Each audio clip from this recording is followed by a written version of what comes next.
Hacking. It's the new black if you're a car thief, and it might be coming soon to a proximity key near you.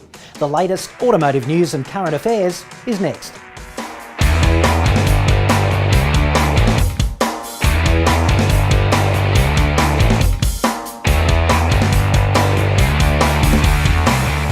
Also in this week's news, the new Super Veyron, the bloke who drove 5 million Ks in a Volvo. At least he was safe. And you'll find out which car company has the most fuel-efficient CEO.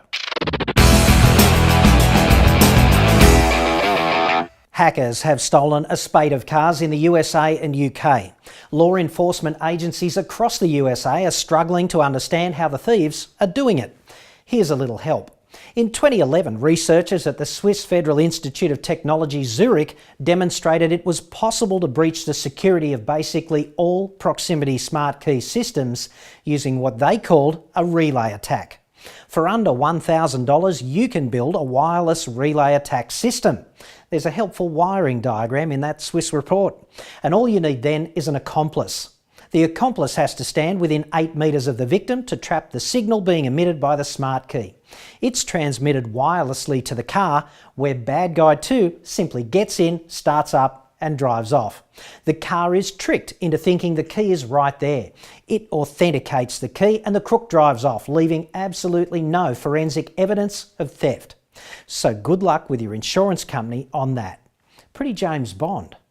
And speaking of Bond, in the UK, thieves have used an alternative hacking technique called lock jamming to steal 1,000 cars in London during 2012, with BMWs proving themselves especially vulnerable and/or popular. These particular scumbags jam the lock signal electronically.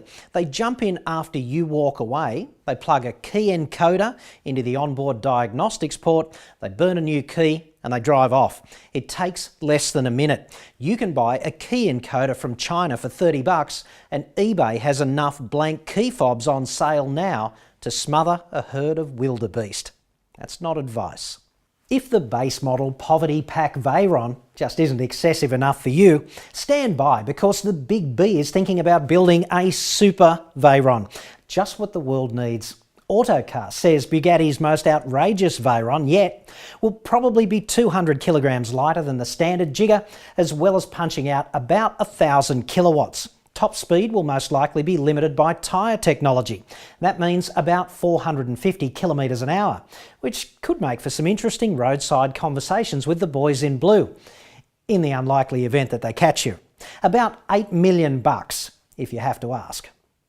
European car sales for the month of May have hit their lowest level in 20 years. Sales fell to an annualised 17-year low in 2012 and new depths are expected to be plumbed in 2013 as the European market contracts even further. Still, everything in life is a good news, bad news story. And here in Australia, you can expect a flood of attractive sales incentives as the Euros attempt to prop up flagging home ground sales by whipping their senior executives in far-flung markets like ours. Stand by for a tsunami of free fuel, free servicing, low interest and complimentary extras. So that's good news for us. Now you too can announce to the world you're a tacky, tasteless egomaniac for just $500. With the all-new glow-in-the-dark LED 3-pointed star Mercedes-Benz grille badge. That's right, you've always wanted one, admit it, and now it's finally here. Genuine accessory, it's pretty affordable as far as high-tech tack goes. Available from August in some markets and even retrofittable to some existing models. But there's a catch, isn't there always? It lights up for only 40 seconds. Regulations and the Bad Taste Police actually prohibit badges being aglow as you drive. Still, for $500, soon you can show the world exactly how you roll, as long as you're not actually rolling. Ferraris themselves are cost prohibitive. Everyone gets that. But the Ferrari by Logic 3 P200 headphones are one affordable alternative. They're modelled on the F1 team headphones and priced so almost anyone can afford a pair. Brilliantly packaged, they come in a faux carbon fibre carry case. I love fake carbon. There are 3 cables, an iOS-friendly one, a single-button cable and one sans microphone. You also get a 6mm jack adapter, an aircraft adapter and a bright red certificate of authenticity. $250 online with apparently free shipping to Australia. There's a link on the website at autoexpert.com.au if you're interested. A bloke in the US named Irv Gordon is about to clock over 3 million miles, call it 5 million Ks in the new money, in his 1966 Volvo P1800. Remember those? That was back when Volvo was sexy the first time. The engine's been recoded twice, but Irv says the driveline is otherwise original. That's a staggering average 100,000 Ks each year for half a century, or 330 years of average Aussie driving, or about 6 return trips to the moon, subject to the existence of a bridge. From the shallow end of the gene pool this time, a man in the UK who placed a plastic traffic cone over his head for kicks while mucking about with friends has had to be rescued by police after he was unable to free himself. He was trapped in bollard hell for more than 2 hours until passers-by thought it might be a good idea to call emergency services. He survived, so his genes are still in our pool, unfortunately. Years from now, when intelligent apes rule the world, they'll doubtless review a hologram of this incident in schools to teach baby apes the lesson of the inevitable demise of humanity. It's official. Toyota has the most fuel-efficient CEO. Not only does 57-year-old Akio Toyoda earn just $1.9 million, he has also pushed the company's net worth 26% higher this year. He is the Toyota Prius of CEOs. Volkswagen, by comparison, dropped 13% this year, and yet its CEO, Martin Winterkorn, earned 10 times as much. That's really not a bad gig if you can get it. Money to burn and no KPIs, apparently. General Motors, still climbing out of Chapter 11 oblivion, gained 9% this year, and its CEO, Dan Akerson, got paid $11 million. $11 million bucks. Inconvenient timing, with Holden boss Mike Devereaux recently on the record telling factory workers here in Australia that they're too expensive. Clearly what we need is a third world workforce. 2 words, 457 visa. That's 4 words. GM CEO Dan Akerson gets paid 200 times more than the average Holden factory worker. Maybe Mr Akerson would be willing to sacrifice a little of that to grease the wheels here. Senior executive salaries are out of control, but not just here in the automotive sector. Fairfax Media says the boss of BHP gets paid 200 times more than the average Aussie worker as well.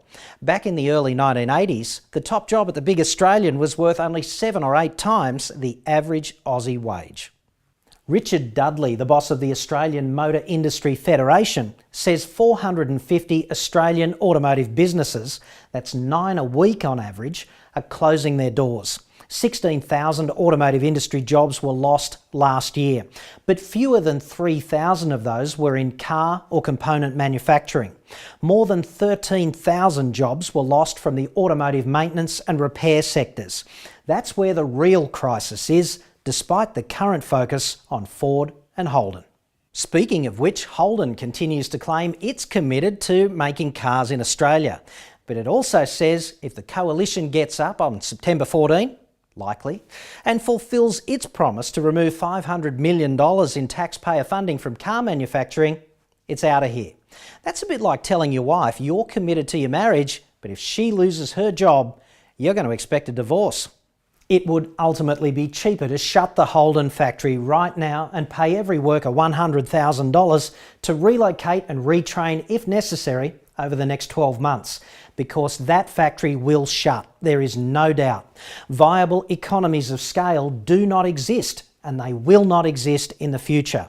A dead horse cannot be incentivised by flogging, and a dead car industry can't be resurrected by taxpayer funding. You, the taxpayer, have no role to play in supporting Holden, which, let's face it, is about as genuinely Australian as McDonald's, and just as deserving of your support. Propping up that company's local manufacturing operation has allowed 2 of the independently assessed lowest quality cars on the market to remain on sale well after their use-by dates. And the sooner the fat lady sings in respect of all of that, the healthier the automotive landscape will be for us all. I'm John Cadogan. To leave a comment, have your say on the website autoexpert.com.au.